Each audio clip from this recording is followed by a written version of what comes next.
Tu vois, là, je suis arrivée dans un endroit assez joli du domaine. Donc, tu vois, j'ai pris mon pick-up. Je te le montre. J'ai pris le pick-up et j'ai fait à peu près 2-3 km le long du domaine. Et ça nous amène à un lieu très emblématique ici, avec un petit lieu qu'on a aménagé. Alors, je ne sais pas si tu auras la chance de le voir aujourd'hui, mais de toute façon, ça me permettra d'aller plus loin dans la vidéo que je t'ai expliqué. Je te fais voir un petit peu le paysage d'ensemble,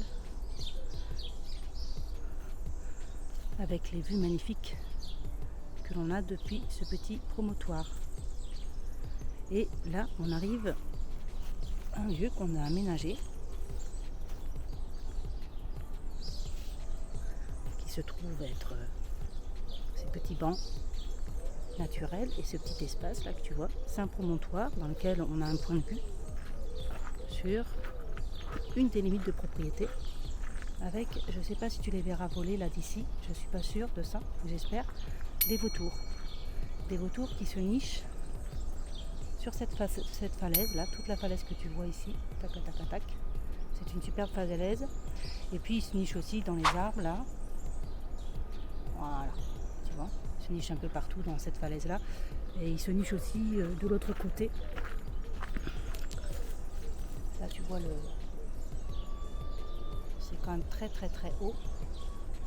Et dans toutes ces falaises, dans tous ces environs là, les vautours se nichent, se reposent et ensuite vont se nourrir là où ils vont trouver de la charogne. Et voilà, j'en arrive à mon défi. Tu vois, donc ça c'est un environnement hyper naturel, très sauvage. On a fait une petite explication, un petit tableau pour expliquer un peu les animaux qu'on peut rencontrer ici. Et dans le contrebas de cette même falaise, voilà ce qu'on y trouve. Ça, mesdames et messieurs, c'est une usine de recyclage qui, quand les gens la voient, d'abord la voix et ça s'entend, je ne sais pas si tu l'entends sur la vidéo, mais c'est un bruit constant de machines qui fonctionnent. Et ça fait l'objet de nombreuses critiques dans les visiteurs qui viennent visiter le lieu et qui disent mais comment la mairie a-t-elle pu autoriser l'installation d'une usine de recyclage dans cet environnement aussi sauvage et aussi joli. Et je suis assez d'accord avec cette critique. En tout cas, dès le départ, ça m'a posé des questions. Et puis, donc ma première réaction, comme toutes celles qui ont été celles des gens qui viennent juste faire une visite, c'est pas beau, c'est bruyant, ça sent aussi. Là, tu peux pas le sentir dans la vidéo, mais ça sent. Et donc, finalement, tu te dis, heureusement, c'est pas dans ma propriété, c'est en limite de propriété, c'est dans le contrebas. Mais voilà, ça fait un peu tâche dans le paysage. Et puis, c'est là que je vais te parler des petites pépites que tu peux trouver cachées derrière ce monstre et cette usine qui est vraiment pas belle. Eh bien, en fait, du fait que cette fameuse mairie, auquel n'appartient pas le domaine, mais auquel est rattaché le domaine indirectement par une zone de parcelle du domaine, qui fait donc 300 hectares, eh bien, cette mairie a accepté que cette usine de recyclage se situe ici, parce qu'elle trouvait qu'avec les subventions qu'elle obtiendrait, elle pouvait aider ses citoyens des environs. Et notamment, grâce à cette usine qui est fortement critiquée, pas forcément par les habitants, parce que les habitants, forcément, ce sont eux qui directement en récupèrent les bénéfices, puisque grâce aux subventions de l'État pour avoir mis cette usine de recyclage et pour recycler, eh bien, cette mairie a pu améliorer le quotidien des habitants, notamment en étant une des premières zones rurales, parce que c'est extrêmement rural, à avoir la fibre optique. Et chacune des fermes qui sont aux alentours ont la fibre optique, en améliorant les accès à ces fermes qui sont des fermes très anciennes, avec des accès qui sont la plupart des chemins et en mauvais état. La mairie prend en charge le maintien de ces chemins-là. Elle a pris en charge aussi le fait de faire des puits d'eau sanitaires qui permettent d'avoir l'eau courante dans ces lieux-là. Donc en fait, elle a aussi au niveau de la santé, elle a travaillé des plans santé pour les habitants qui sont vraiment particulièrement avantageux pour eux. Et vous me direz, tu me diras, pour ce projet, tu n'en as pas les bénéfices puisque tu ne t'es pas rattaché à cette mairie, mais tu n'en as que les inconvénients puisque c'est moche, ça fait du bruit, ça sent mauvais. Eh bien, j'ai appris de par la bouche du maire récemment que dans son souhait de faire développer sa ville et les environs, il a postulé pour un projet de parc photovoltaïque au même endroit que cette unité de recyclage. Donc tu vois là, l'usine, derrière, il y a une espèce de bâche blanche et plein de gravier, juste derrière la grande unité de production.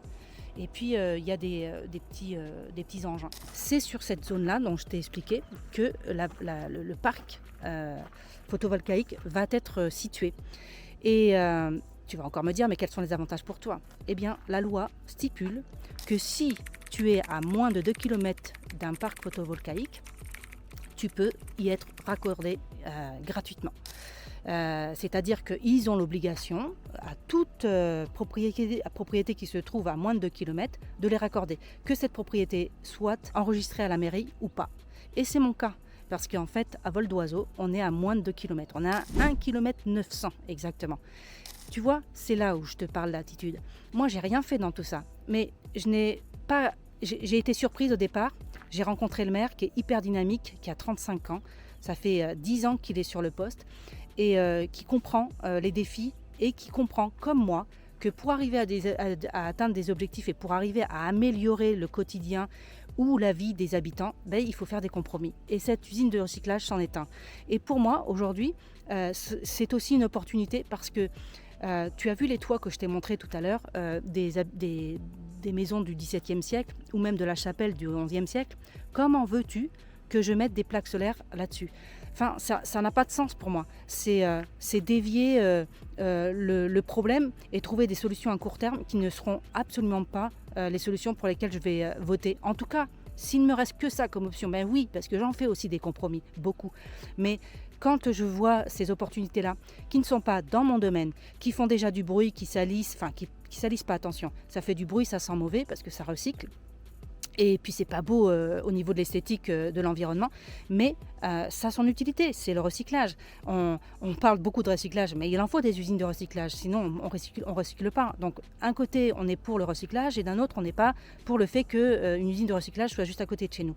Il faut être cohérent et moi j'essaye de l'être un maximum et j'essaye d'avoir cette résilience face aux défis et aux critiques que les gens font, en ayant une attitude plus positive, en essayant de comprendre la démarche du maire, en essayant de comprendre mes propres démarches à travers celle du maire, et en me disant qu'effectivement, il y a des compromis à donner, et que si on veut avoir un écolieu avec une énergie verte, eh bien, il aurait fallu de toute façon que je pervertisse le lieu si j'avais pas eu la chance d'avoir une usine, un parc photovoltaïque qui vienne se situer à moins de 2 km de chez moi. Donc voilà, j'espère que ça t'aura plu, cette courte vidéo pour te rapporter un des défis, mais il y en a énormément. Donc on se verra dans de prochaines vidéos où je te partagerai tous ces défis qui, au niveau entrepreneurial, il me semble, pourront vraiment t'apporter des points de réflexion en tout cas, ou des sources d'inspiration pour toi développer tes projets dans une attitude positive et résiliente par rapport aux difficultés que tu pourras rencontrer. Ciao, ciao!